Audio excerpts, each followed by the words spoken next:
கடவுளையே புறக்கணித்த ஒரு முரட்டு பக்தன். 63 நாயன்மார்களில் இந்த 5வது நாயன்மாரின் வரலாறு. இரத்தம் தெறிக்கும் பக்தி. அடர்ந்த காடுகளும் மலைகளும் சூழ்ந்த மலைநாடு. அங்கே கையில் ஒரு வீர கோடரியோடு சிங்கமென கம்பீரமாக நடந்து வருகிறார் விரண்மிண்டர். உடல் முழுவதும் திருநீறு, கழுத்தில் ருத்ராட்சம்.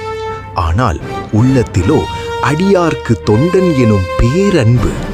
பசித்த வயிறுகளுக்கு அன்னமிட்டு அவர்கள் காலடியில் விழுந்து வணங்குவதையே தன் வாழ்நாள் தவமாக கொண்டவர். இதோ தியாகராஜர் குடிகொண்டிருக்கும் திருவாரூர். அடியார்கள் கூட்டம் மேகக்கூட்டம் போல தேவாசையன் மண்டபத்தில் நிறைந்திருக்க அதை கண்டு பரவசத்தில் கரைகிறார் விரண்மிண்டர்.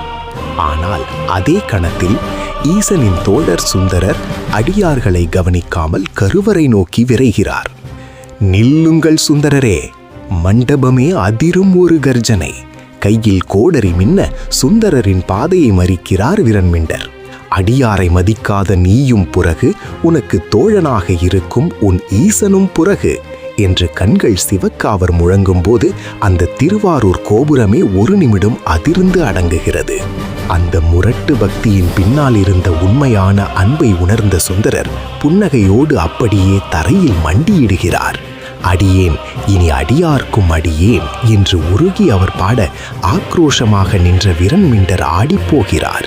கோப கோடரியை கீழே போட்டுவிட்டு ஓடிச் சென்று சுந்தரரை கண்ணீர் மல்க கட்டி அணைத்துக் கொள்கிறார். அன்று அங்கே பிறந்த அந்த திரு தொண்ட தொகைதான் இன்று நாம் போற்றும் நாயன்மார்களின் சரித்திரத்துக்கு அச்சாணி. வாழ்நாள் முழுவதும் அடியார்களை தொழுது முதுமையிலும் பக்தியால் நனைந்த அந்த வீர தொண்டனை இன்று ஈசனை முன்வந்து தழுவிக்கொள்கிறார். சிவலோகத்தில் சிவகணங்களுக்கெல்லாம் தலைவனாக, கணநாதராக இன்றும் கம்பீரமாக வீற்றிருக்கிறார் நம் விரண்மிண்ட நாயன்மாக.